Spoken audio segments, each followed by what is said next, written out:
Test 2. This is the IELTS listening test. You will hear a number of different recordings and you will have to answer questions on what you hear. There will be time for you to read the instructions and questions and you will have a chance to check your work. All the recordings will be played once only. The test is in 4 parts. At the end of the test, you will be given 10 minutes to transfer your answers to an answer sheet. Now turn to Part 1.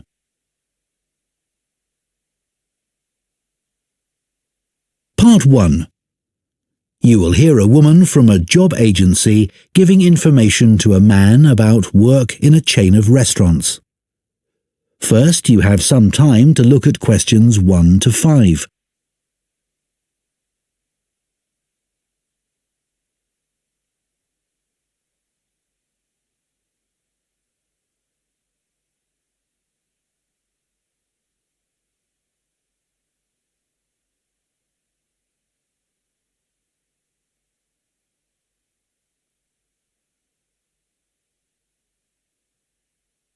Now listen carefully and answer questions 1 to 5. So I understand you're interested in restaurant work? Yes, I've got a bit of experience and I can provide references. That's good. I can check all that later. Now, Milo's restaurants have some vacancies at the moment. They're a really good company to work for. Lots of benefits. All right. Yes. They've got a very good reputation for looking after staff.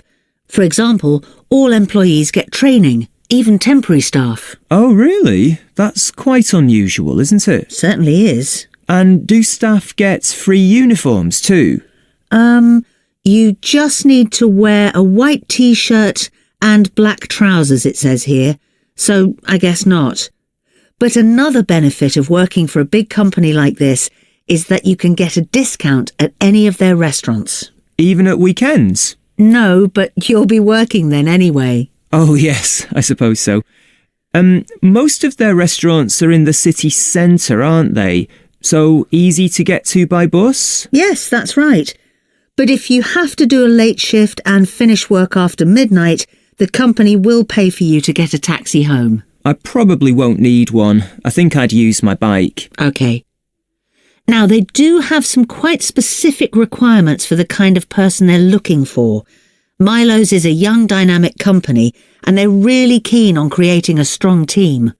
It's really important that you can fit in and get on well with everyone. Yeah, I've got no problem with that. It sounds good, actually. The last place I worked for was quite demanding too.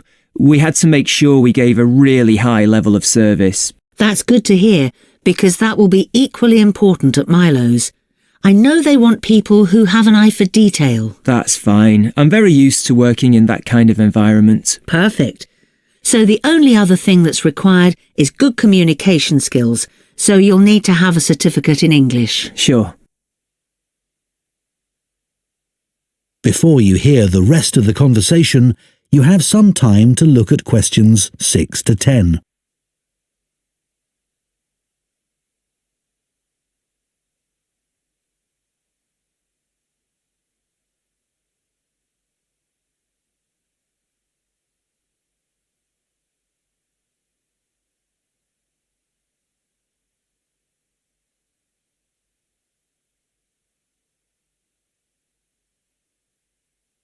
Now listen and answer questions 6 to 10. OK, let's have a look at the current job vacancies at Milo's. The first one is in Wivenhoe Street. Sorry, where? Wivenhoe. W-I-V-E-N-H-O-E. It's quite central, just off Cork Street. Oh, right. They're looking for a breakfast supervisor. That would be okay. So you're probably familiar with the kind of responsibilities involved. Obviously checking that all the portions are correct, etc. And then things like checking all the procedures for cleaning the equipment are being followed. Okay. And what about the salary?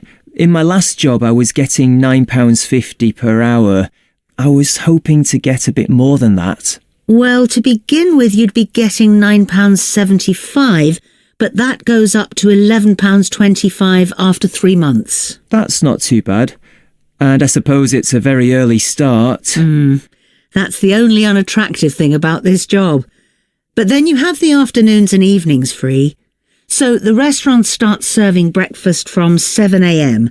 and you'd have to be there at 5:30 to set everything up. But you'd be finished at 12:30. Well, as you say, there are advantages to that. Now, you might also be interested in the job at the City Road branch. That's for a junior chef, so again, a position of responsibility. I might prefer that, actually. Right. Well, obviously, this role would involve supporting the sous chef and other senior staff. And you'd be responsible for making sure there's enough stock each week and sorting out all the deliveries. I've never done that before, but I imagine it's fairly straightforward once you get the hang of it. Yes, and you'd be working alongside more experienced staff to begin with, so I'm sure it wouldn't be a problem. The salary's slightly higher here. It's an annual salary of £23,000. Right. I know that if they like you, it's likely you'll be promoted quite quickly, so that's worth thinking about. Yes, it does sound interesting. What are the hours like? The usual, I think. There's a lot of evening and weekend work, but they're closed on Mondays. But you do get one Sunday off every 4 weeks. So would you like me to send off your CV? That is the end of part 1.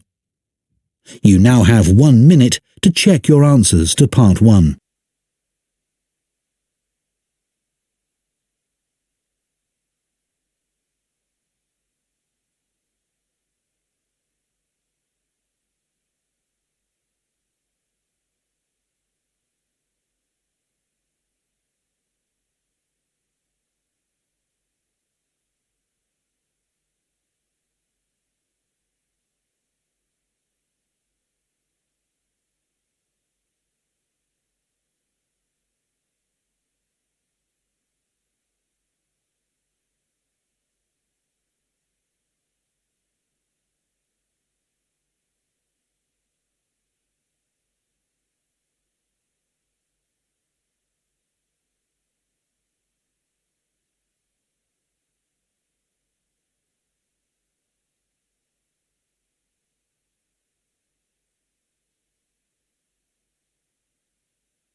Part 2.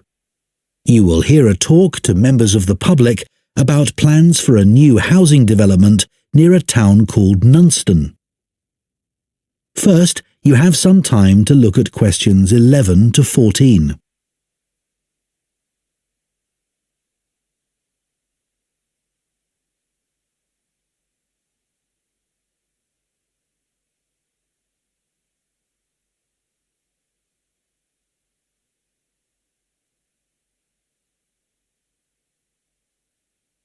Now listen carefully and answer questions 11 to 14. Hello everyone, it's good to see that so many members of the public have shown up for our presentation on the new housing development planned on the outskirts of Nunston. I'm Mark Reynolds and I'm Communications Manager at the development. I'll start by giving you a brief overview of our plans for the development. So, one thing I'm sure you'll want to know is why we've selected this particular site for a housing development. At present, it's being used for farming, like much of the land around Nunston. But because of the new industrial centre in Nunston, there's a lot of demand for housing for employees in the region, as many employees are having to commute long distances at present. Of course, there's also the fact that we have an international airport just 20 minutes drive away. But although that's certainly convenient, it wasn't one of our major criteria for choosing the site. We were more interested in the fact that there's an excellent hospital just 15 kilometres away, and a large secondary school even closer than that. One drawback to the site is that it's on quite a steep slope. But we've taken account of that in our planning, so it shouldn't be a major problem. We've had a lot of positive feedback about the plans.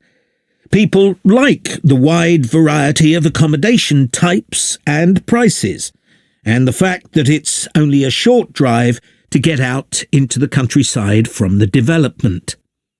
We were particularly pleased that so many people liked the designs for the layout of the development, with the majority of people saying it generally made a good impression and blended in well with the natural features of the landscape, with provision made for protecting trees and wildlife on the site.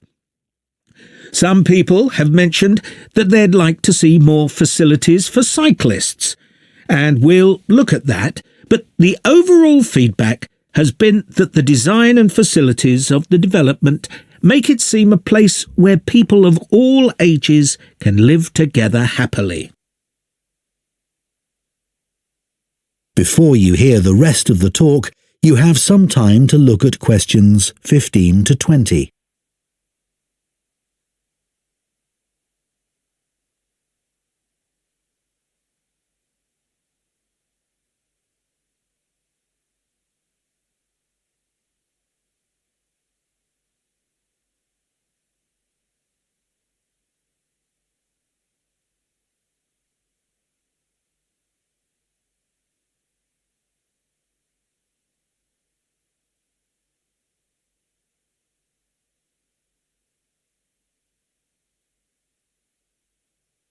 Now listen and answer questions 15 to 20.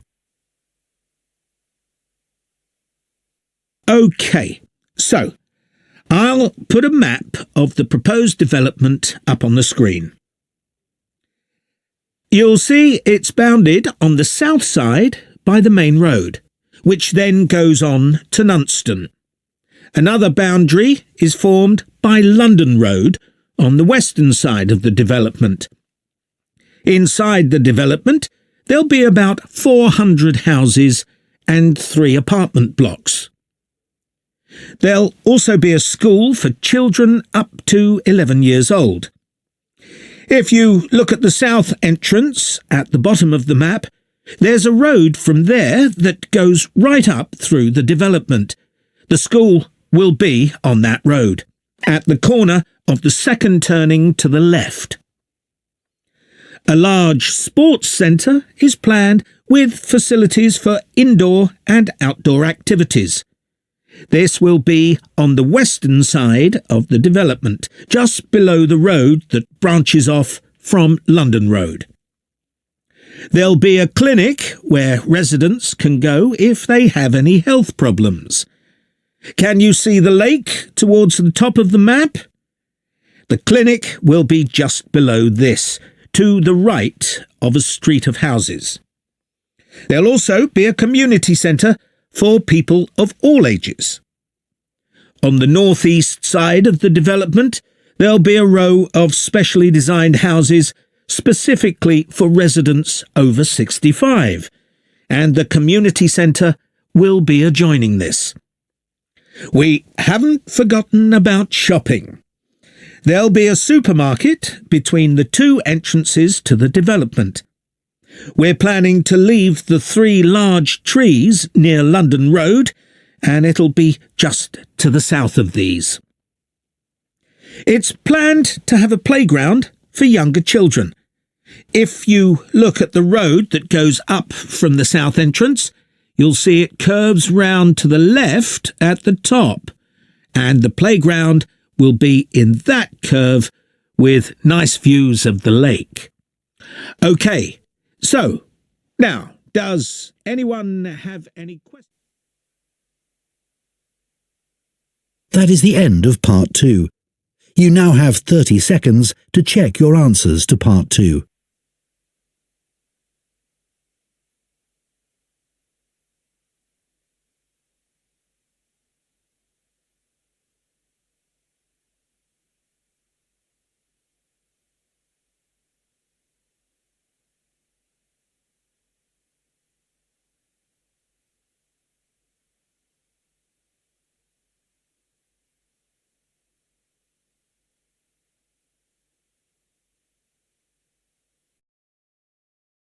Part 3. You will hear two geography students, Adam and Michelle, talking about a volcanic eruption which took place in Iceland in 1783. First, you have some time to look at questions 21 to 26.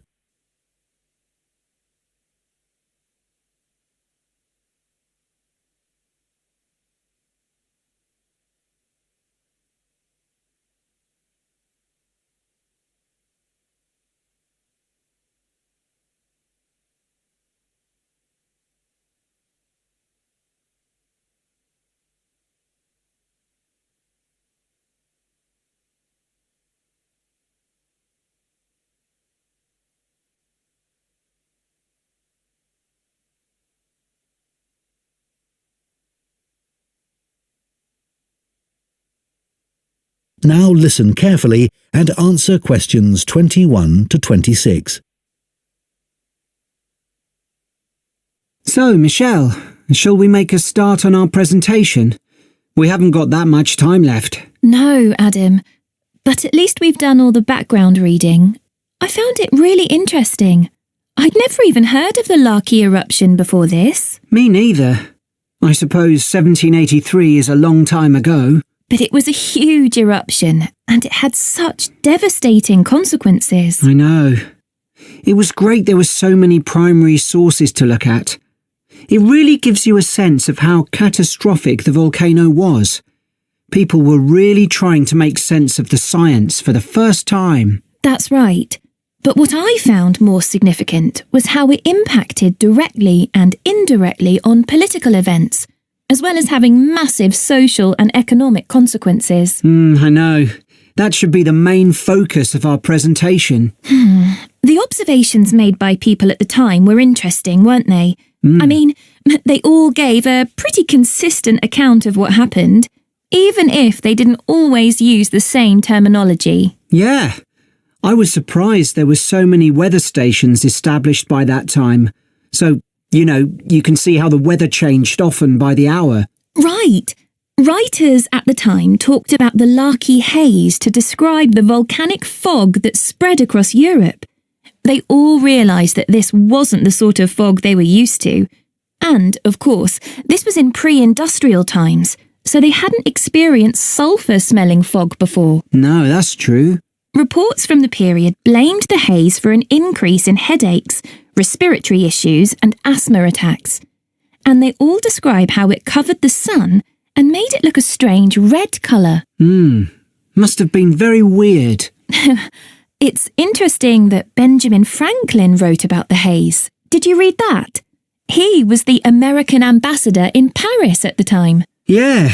At first, no one realised that the haze was caused by the volcanic eruption in Iceland. It was Benjamin Franklin who realised that before anyone else. He's often credited with that, apparently, but a French naturalist beat him to it. I can't remember his name. I'd have to look it up. Then other naturalists had the same idea, all independently of each other. Oh, right. We should talk about the immediate impact of the eruption, which was obviously enormous, especially in Iceland, where so many people died. You'd expect that, and the fact that the volcanic ash drifted so swiftly, but not that the effects would go on for so long, or that 2 years after the eruption, strange weather events were being reported as far away as North America and North Africa. No, I found all that hard to believe too. It must have been terrible, and there was nothing anyone could do about it, even if they knew the ash cloud was coming in their direction. Before you hear the rest of the discussion, you have some time to look at questions 27 to 30.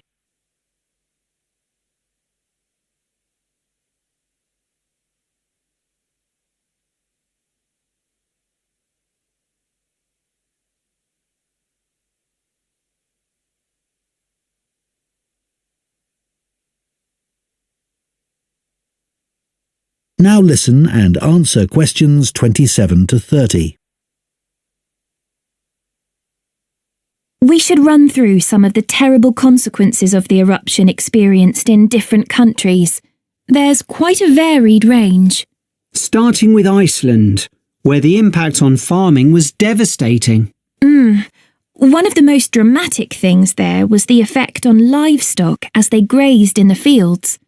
They were poisoned because they ate vegetation that had been contaminated with fluorine as a result of the volcanic fallout. That was horrible. In Egypt, the bizarre weather patterns led to a severe drought, and as a result, the Nile didn't flood, which meant the crops all failed. It's so far from where the eruption happened, and yet the famine there led to more people dying than any other country. It was worse than the plague. OK. Then, in the UK, the mortality rate went up a lot, presumably from respiratory illnesses. According to one report, it was about double the usual number and included an unusually high percentage of people under the age of 25. I think people will be surprised to hear that the weather in the USA was badly affected too. George Washington even makes a note in his diary that they were snowbound until March in Virginia. That was before he became president. Yes, and there was ice floating down the Mississippi, which was unprecedented. Astonishing, really. Anyway, what do you think we should include next? That is the end of Part 3. You now have 30 seconds to check your answers to Part 3.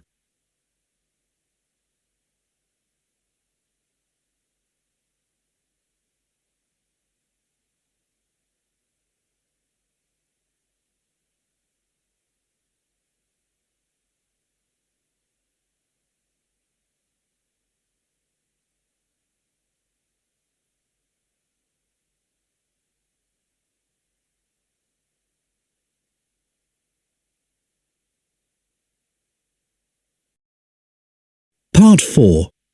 You will hear a student on a fashion design course giving a talk about the history of pockets. First, you have some time to look at questions 31 to 40.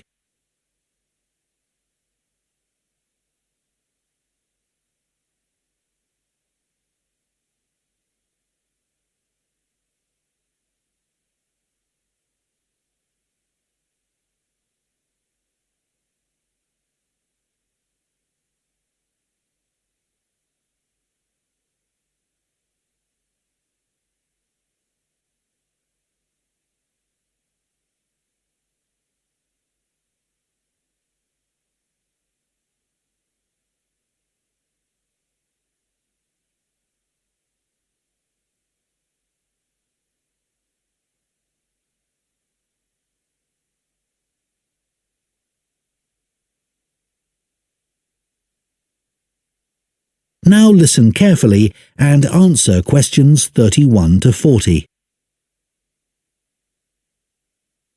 Good morning. Now, we've been asked to choose an aspect of European clothing or fashion and to talk about its development over time. I decided to focus on a rather small area of clothing, and that's pockets. I chose pockets for two reasons, really. We all have them in jeans, jackets, coats, for example, and even though we often carry bags or briefcases as well, nothing is quite as convenient as being able to pop your phone or credit card into your pocket. Yet, I suspect that other than that, people don't really think about pockets too much, and they're rather overlooked as a fashion item. It's certainly very interesting to go back in time and see how pockets developed for men and women. In the 18th century, fashions were quite different from the way they are now, and pockets were too. If we think about male fashion first, that was the time when suits became popular. Trousers were knee-length only and referred to as breeches. The waistcoats were short and the jackets were long. But all three garments were lined with material, and pockets were sewn into this cloth by whichever tailor the customer used. The wearer could then carry small objects such as pencils or coins on their person and reach them through a gap in the lining. Coat pockets became increasingly decorative on the outside for men who wanted to look stylish.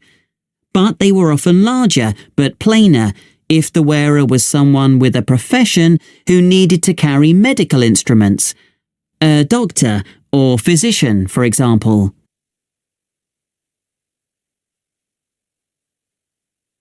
The development of women's pockets was a little different. For one thing, they weren't nearly as visible or as easy to reach as men's. In the 18th and 19th centuries, women carried numerous possessions on their person, and some of these could be worth a lot of money. Women were more vulnerable to theft, and wealthy women, in particular, worried constantly about pickpockets. So, what they did was to have a pair of pockets made that were tied together with string. The pockets were made of fabric, which might be recycled cloth if the wearer had little money, or something more expensive, such as linen, sometimes featuring very delicate embroidery. Women tied the pockets around their waist, so that they hung beneath their clothes. Remember, skirts were long then, and there was plenty of room to hide a whole range of small possessions between the layers of petticoats that were commonly worn. They would have an opening in the folds of their skirts, through which they could reach whatever they needed, like their perfume. Working women, of course, also needed to carry around items that they might use for whatever job or trade they were involved in, but their pairs of pockets still remained on the inside of their clothing. They just got bigger or longer, sometimes reaching down to their knees. So, the tie-on pockets went well into the 19th century, and only changed when fashion altered towards the end of that period. That's when dresses became tighter and less bulky, and the pairs of pockets became very noticeable. They stood out too much and detracted from the woman's image. Women who had been used to carrying around a range of personal possessions, and still wanted to, needed somewhere to carry these items about their person. That was when small bags, or pouches as they were known, came into fashion, and of course, they inevitably led onto the handbag of more modern times, particularly when fashion removed pockets altogether. That is the end of Part 4. You now have 1 minute to check your answers to Part 4.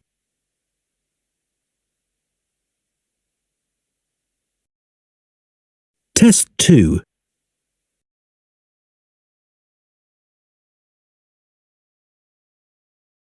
Part 2. You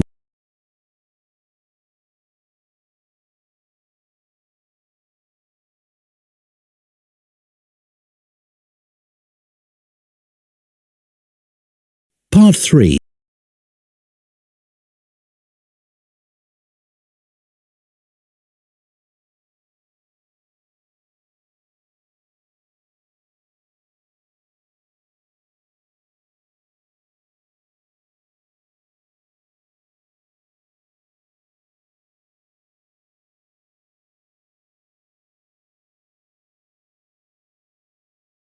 Part 4.